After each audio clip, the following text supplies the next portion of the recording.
கோவையில் உள்ள பிரபல PSG மருத்துவக் கல்லூரி கழிவறையில் மாணவி மர்மமான விதத்தில் இறந்து கிடந்த சம்பவம் அதிர்ச்சியை ஏற்படுத்தியுள்ளது.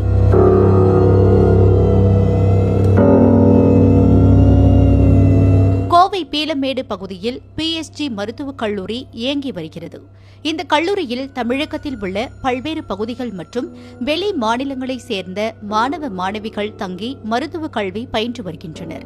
இந்நிலையில் நாமக்கல் பகுதியைச் சேர்ந்த 28 வயது மருத்துவரான பவபூரணி என்பவர் MBBS படித்து முடித்துவிட்டு மயக்கவியல் துறையில் முதுகலை படித்து வந்துள்ளார். அவர் அந்த கல்லூரி வளாகத்தில் உள்ள விடுதியில் தங்கியிருந்து படித்து வந்துள்ளார். இந்த நிலையில் அந்த மாணவி விடுதி வளாகத்தில் உள்ள கழிவறைக்கு சென்றதாக சொல்லப்படுகிறது.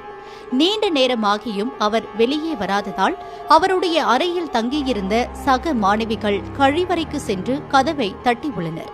பலமுறை தட்டியும் கதவை திறக்காததால் சந்தேகமடைந்த மாணவிகள் கல்லூரி நிர்வாகத்திற்கு தகவல் தெரிவித்தனர்.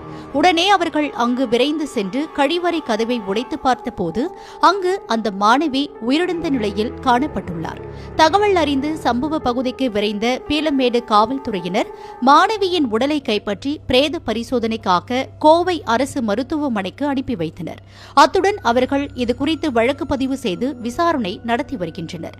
அந்த மாணவி எப்படி உயிரிழந்தார்? அவர் தற்கொலை செய்து கொண்டாரா? வேறு ஏதேனும் காரணமா என்பது குறித்து காவல்துறையினர் தீவிர விசாரணை மேற்கொண்டு வருகின்றனர்.